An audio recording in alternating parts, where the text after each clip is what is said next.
Hamıya salam. Bugünkü mövzumuz XLOOKUP funksiyasıdır. XLOOKUP funksiyası adından da məlum olduğu kimi çarpaz axtarış deməkdir. Yəni çarpaz axtarış deyəndə istənilən istiqamətdən istənilən istiqamətə axtarış edə bilir. Ümumiyyətlə XLOOKUP funksiyası Excel 2021 və daha yeni versiyalardan etibarən bizə mövcuddur, yəni məlumdur bu funksiya. Bu funksiya həm VLOOKUP, həm də HLOOKUP funksiyalarını əvəzləyə bilir. Məsələn, biz deyirik ki, VLOOKUP, keçən dərsdə keçdiyimiz kimi, soldan sağa doğru axtarış edir. HLOOKUP isə yuxarıdan aşağı doğru axtarış edir. Məsələn, match index kombinasiyasını deyə bilərik ki, soldan sağa doğru axtarış edir. Amma XLOOKUP hər istiqamətdə axtarış etməyimizə imkan verir. Ümumi olaraq funksiyanın sintaksisini deyəcəyik. Biz birinci gəlin indekslə match-in kombinasiyasına baxaq. Daha sonra isə XLOOKUP-ı bununla müqayisə edib tapaq. Bizə burada bir cədvəl verilib. Hansı ki, burada məhsullar var, istehsalçı ölkələr var, ambarlar və qiymətlər var. Burada da bizə məhsul, qiyməti və sıra nömrəsi verilib. Sıra nömrəsini keçən dəfə keçdiyimiz match funksiyası ilə də tapa bilərik. Sıra nömrəsini match funksiyası ilə necə tapırıq? Gəlin istəyirsə yenidən yazaq. Match funksiyasını yazdıq. Nəyə istinad edirik? Məhsulun adına. Daha sonra isə axtarılan massiv. Axtarılan massiv dedikdə biz bu sahəni nəzərdə tuturuq, seçdiririk. Daha sonra isə istəyirik ki, bizə tam eyni qiyməti ver. Yəni, bizim üçün lazım olan tam eyni qiymətdir. Kondisioner Qrif firmasından olan sıra nömrəsi 9-dur. Burada gəlib baxırıq ki, 9-cudur. Yəni, bu sıraya deyil, bura baxırıq ki, 9-cudur. Amma qiymətini index match ilə necə tapa bilərik? Yəni, index match-in kombinasiyası bizdə necə olacaq? Index funksiyasını yazırıq. Index funksiyasını yazandan sonra bizə nə lazımdır? Qiymət. Qiyməti seçdiririk buradan. Yəni, biz bu aralıqlarda olacaq bizim qiymətimiz. Daha sonra nə edirik? Match funksiyasını yazırıq. Match funksiyasını yazdıqda mötərizə açılır. Match funksiyasında bayaq dediyimiz kimi nəyə istinadən yazırıq? Məhsulun adına istinadən yazırıq. Vergül qoyuruq. Axtarılan massiv məhsulun adı hardadır? Təbii ki, də bu A sütunundadır. Bu hissəni seçdiririk. Daha sonra isə bizim qarşımıza kiçikdir, tam eyni, böyükdür çıxır. Yəni, bizə tam eyni məlumat lazım olduğu üçün 0-ı seçdiririk. Aha, 2-dən vergül qoymalıydım. Gördünüz, kondisioner Qrinin qiyməti 790 manat təşkil edir, elə deyil. Qiymət olaraq bura çıxdı, sıra nömrəsi olaraq da bura çıxdı. Gəlin bunu XLOOKUP-la əvəz edək. Baxaq, XLOOKUP-da biz necə yazacağıq bunu?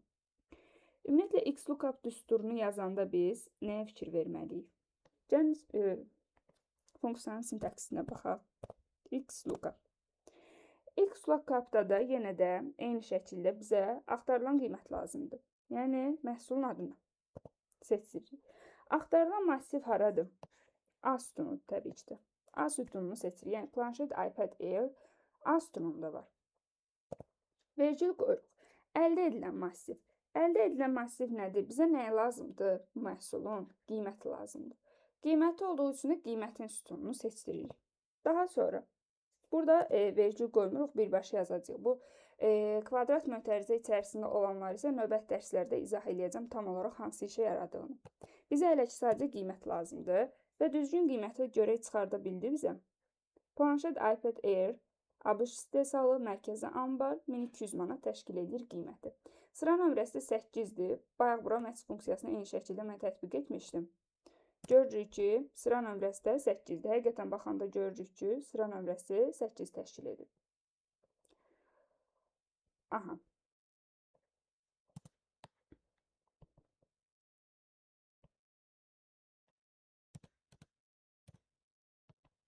Buradan 0 əlavə edəcəm. Tam eyni qiyməti bizə verdi. Gəlin ümumiyyətlə baxaq ki, XLOOKUP-ı biz ümumi cədvəl üzrə tətbiq etsək necə olacaq? Gəlin bunu açaq. Uşaqlar, burada XLOOKUP-ı baxanda sadəcə məsələn mən paltaryanı da seçə bilərdim. Amma paltaryanı seçmədim də, burada elə deyil. Paltaryandan birbaşa bütün məhsulları seçdirə bilərəm. Ümumiyyətlə bu funksiyanın belə bir xarakter xüsusiyyəti var ki, bütöv bu sahəni seçdirə bilərəm. Ardınca da məhsulun adı olan hissələrini, daha sonra isə qiymət olan hissələrini, yəni o diaqonalları seçib qiyməti tapa bilərəm. Ümumi olaraq aşağıya bunu tətbiq də edə bilərəm. Ümumiyyətlə, verilənlərə gəlib həmişə daha rahat tapmaq istəyirsinizsə, burada verilənlərin yoxlanılmasını seçirsiniz. Siyahı, gəlin bunu silək, təmizləyək. Burada oka basaq. Daha rahat tapmaq üçün. Götürürük bu sahəni seçdiririk. Gəlirik verilənlərə. Verilənlərdən sonra gəlirik verilənlər alətlərindən, verilənlərin yoxlanılması. Bircə dəqiqə. Siyahını burada seçdiririk. Baxın, bu hissədə siyahını seçəcəyik ki, çünki siyahıya əsasən yazılırıq. Mənbəndə nə olaraq götürürük? Məhsulun ad hissələrinin mənbəsi kimi götürürük ki, adı yazanda avtomatik olaraq burada qiymətlər öz əksini tapsın. Bunu sadəcə qiymət üçün tətbiq etməyə bilərik. Məsələn, deyək ki, istehsalçı ölkə üçün tətbiq edirik bu düsturu. Necə tətbiq edəcəyik? Burada məhsulların yenə adlarını seçdirəcəyik. Daha sonra axtarılan massiv seçəcəyik. Məhsulun adları hansı sütundadır? A sütunundadır. Daha sonra isə bizə nə lazımdır? İstehsalçı ölkə lazım olduğu üçün istehsalçı ölkənin sütununu, yəni B hissəsini seçəcəyik. Enterə basacağıq və müvafiq ölkələr üzrə burada cavablar çıxacaq bizə. Bu vertikal X lookup'dır. Yəni yuxarıdan aşağıya doğru axtarış edən X lookup'un formasıdır. Horizontal X lookup nədir? Yəni burada sətirlər arasında axtarış edəcək. Gördüyünüz kimi burada cədvəldə sətr formasında da uzunlu formada yazmışıq ki, daha aydın başa düşək. Gəlin bura yazaq. Funksiyanı yenidən yazaq. X lookup. Axtarılan qiymət bizdə nədir? Məhsul. Seçdiririk. Axtarılan massiv nədir? Axtarılan massiv bizdə məhsul olan hissədir, elə deyil. Yəni bu sahəni seçəcəyik, elə birbaşa bunu götürürük. Əldə edilən massiv nədir? Bizə qiymət lazım olduğu üçün haranı seçirik? Bu hissəni seçdirəcəyik, elə deyil. Daha sonra isə tətbiq edirik. Dyson tostoran 1350 manat. Baxaq, həqiqətən də qiyməti belədirmi? Yəni işləyirmi? Burada görürük, həqiqətən də qiyməti belədir. Amma təbii ki də bunu hər dəfə adına yazmamaq üçün yenə də verilənlərə gəlib buradan data əlavə edirik, filtrləyirik. Məsələn, dəyişək belə, qiymət bu formatda dəyişmiş oldu. Yaxud da kondisionerin qiyməti bu formatda dəyişmiş oldu. Həmişə ümumiyyətlə belə sizə böyük məlumatlar, böyük cədvəllər veriləndə həmişə bura filtr atın ki, daha rahat bir şəkildə bunu seçdirə biləsiniz. Hər dəfəsində adını yazmadan bu şəkildə seçdirə biləsiniz. Daha sonra isə gəlirik təxmini axtarışa, match moda. Ümumiyyətlə biz dedik ki, mən bunu daha doğrusu izah etməyi unutdum. X lookup funksiyasının sintaksisi necə yazılır deyə baxaq bir dəfədə. Bir bərabərlik işarəsi qoyaq, X lookup yazaq. Burada axtarılan qiyməti olur birincisi. Bu lookup value-dir. Axtarılan massiv lookup array-dir. Əldə edilən massiv, yəni qayıdış edən return array-dir. Yəni ki, axtarış sözünə əsasən hansı massivdəki məlumatın qaytaracağını bununla təyin edirik. Daha sonra if not found var. Əgər tapılmazsa, uyğunluq rejimi, axtarış rejimi, bunların hamısı burada var. Ona görə də təxmini axtarışa keçəndə biz bunlara diqqət edəcəyik. Təxmini axtarışda bizim üçün əsas məsələ nədir? Ümumiyyətlə, təxmini axtarış nəyə görə lazımdır? Deyək ki, bizə burada əməkdaşların adı verilib, satış miqdarları verilib, bonuslar verilib, böyük bərabərdir, kiçik bərabərdir. Burada bir cədvəl verilib. Məsələn, 1000 manat satışı olsa, işçinin maaşına 20% əlavə olunacaq. Ya da 3000 olsa 30% əlavə hesablanacaq. Yəni, faizləri burada göstərmək üçündür. Ümumiyyətlə, gəlin bunu hesablayaq. Məsələn, bonusa yazırıq. Bura bərabərdir X lookup funksiyasını seçdiririk. Axtarılan qiymətlər bizdə nələrdir? Satış miqdarları. Satış miqdarlarını seçdirdik. Axtarılan massiv hansıdır? Axtarılan massiv hardadır uşaqlar? Satış miqdarında təbii ki. Satış miqdarını seçdiririk. Çünki biz nəyə əsasən axtarılan massiv seçirik? Satış miqdarına əsasən buradakı satış miqdarına nə qədər bonus verilirsə onu tapmaq istəyirik. Ona görə də axtarılan massivi bu hissəni seçdik. Bizə qaytarılması gərəkən olan massiv hansıdır desək, təbii ki də burada yazılmış bonuslardır. Bunları seçdiririk. Seçdirdikdən sonra isə Name xətasını yoxlamaq üçün bura heç bir şey yazmırıq uyğunluq rejiminə. Amma bu hissəsinə də sonra gətiririk, 1 yazırıq. Yəni dəqiq uyğunluq yaxud da bizə daha böyük bir element lazımdır.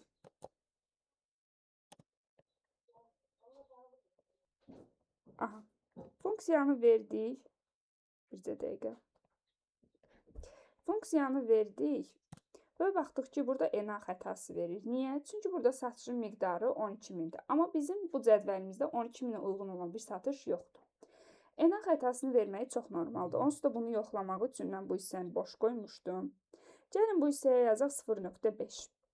Niyə 0.5 yazıram? Gəlin onu da izah edeyim. Satış miqdarında maksimum qiymətim 6.000-dir, elə deyil. 6.000-ə də bonus 50% verir.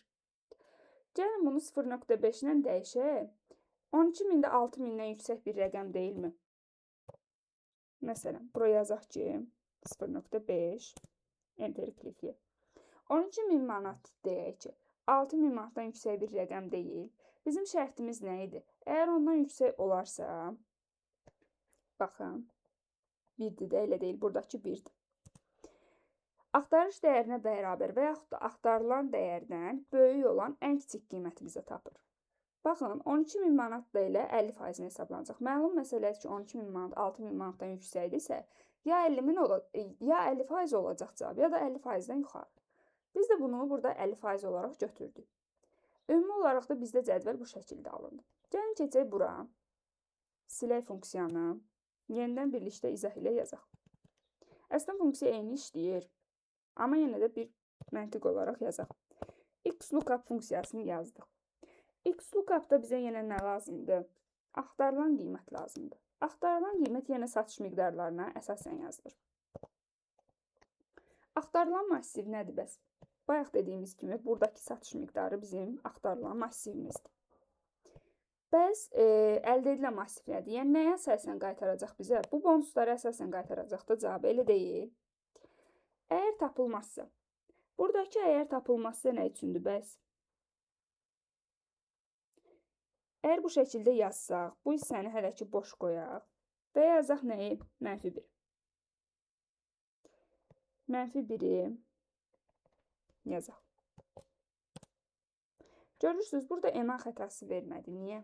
Çünki -1 nə deməkdir? Axtarış dəyərinə bərabər və ya axtarılan dəyərdən ən kiçik olan böyük dəyəri bizə vermiş oldu. Yəni, biz bu hissəni if not found-u boş saxlasaq da, əgər tapılmazsa kimi saxlasaq da, bizə düzgün nəticələri vermiş olacaq. Yəni, baxın, burada 12.000 manata bu da 50% verdi, gördünüz. Amma digərlərində müəyyən qədər dəyişik faizlər oldu, elə deyil. Bizə lazım olan budur. Ümumi olaraq deyirik ki, match mod deyilir buna. Axtarışın tipini təyin edir və 4 seçim növü məlumdur. 0, -1, -1, 2, 3. Biz hələ ki bunların -1, 1 və 0-ı keçdik. Növbəti dərslərimizdə isə 2-ni keçmiş olacağıq. Deməli, bu hissəni dəqiq başa düşdüksə, digər dərslərimizə də keçək.